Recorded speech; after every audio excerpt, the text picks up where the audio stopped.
Warning: this documentary contains scenes that some viewers may find upsetting.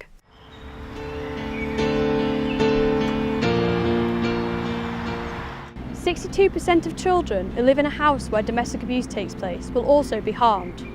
As a child, myself and my mother were victims of domestic abuse at the hands of someone that we thought that we could trust.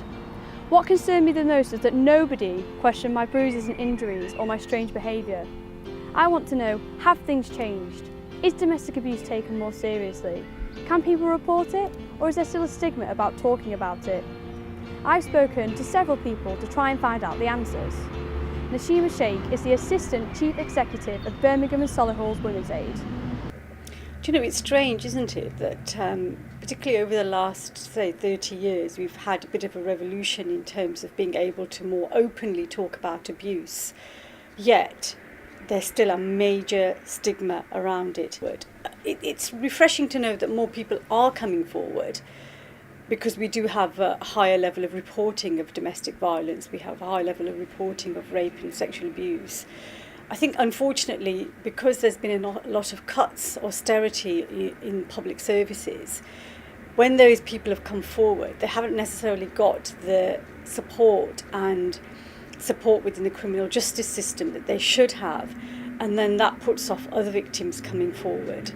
Fennell said that when you head over heels in love, it's hard to leave, and that people thought that she was silly for sticking around. I was mentally and physically abused for 3 years, and it started off as just being pushed, or a little punch on the arm or something, and then it turned into literally being pushed down the stairs, and being strangled in a club, being punched in the face, being headbutted repeatedly.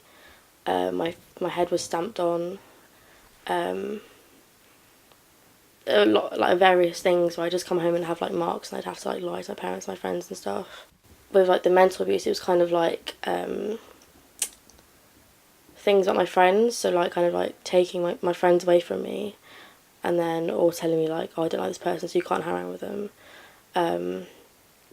And there's a lot of cheating and lying involved, but I was made to feel like it was my fault.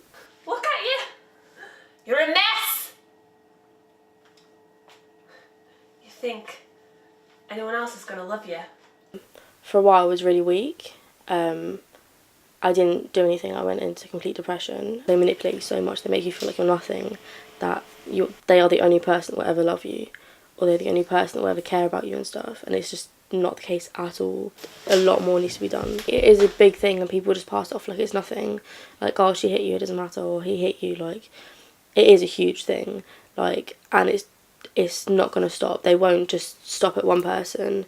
If they hit one person, they're going to hit the next person and the next person, because I don't know, whether something's happened to them in their past, or whether they just think it's fine to do that. Men and domestic abuse are often not talked about, but did you know that 1 in 6 men are abused in their lifetime? Bowden was with his ex-girlfriend for years. I met a partner, and the relationship was fine at first, no problem. And about 1.5 years into that relationship, things were starting to go sort of slightly wrong. I could see certain signs, but she started arguing, and picking on things, etc. and etc. As the months went on, it started to get a bit more intense, slowly.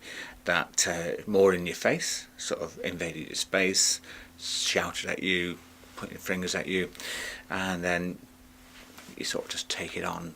You wonder what's going on, you calm down, but then it went about then smashing plates. You have to duck down between plates or cups in the kitchen, in the room like that.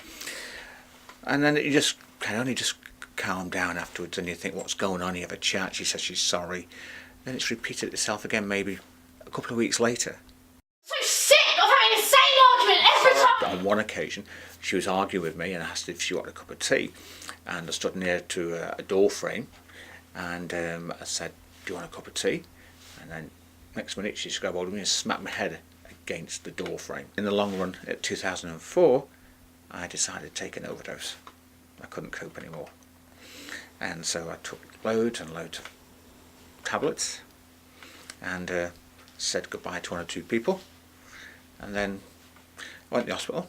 They said, okay, you need to come in. I just walked out until somebody had a chat with me when I got home. I was 50-50 whether to say anything or not, because I did ring up a helpline at the police station and saying, look, I'm being abused by my partner. And there was a conversation over the phone, and my partner came back to the car, towards the car, and I said, I have to cut the phone off. And I was too frightened to do it. A bloke who's being domestic abuse at home doesn't want to send to anybody because he gets embarrassed. If he tells his friends, he gets embarrassed, or they'll have a laugh at you. Nashima also explained that children do pick up on abusive behaviours. We do a lot of work, we call it healthy relationships work, in schools and colleges. And with children, you'll be amazed just how much children know about abuse, about domestic violence, about what's happening in their families, that their families don't often think that they know. So, for example, we do this exercise called Patterns of Abuse, where we're trying to break down what abuse is. So it's derogatory language, it's isolation, it's sexual abuse, and it's a grid with all those headings on it. And it's amazing to know that quite a lot of the feedback we get from children is the same that we get from adults. What it also helps with children is that it gets them to talk about these things early on. So even in their everyday relationships, they can spot bullying better. They can give support to each other around bullying. They can, when it becomes something everybody talks about, it makes it much more difficult for perpetrators to then perpetrate that kind of abuse. So there we have it, things have changed. People are more able to openly talk about abuse and report it. However, a lot more needs to be done. People need to be educated to spot the signs and understand why people may stay around in an abusive relationship.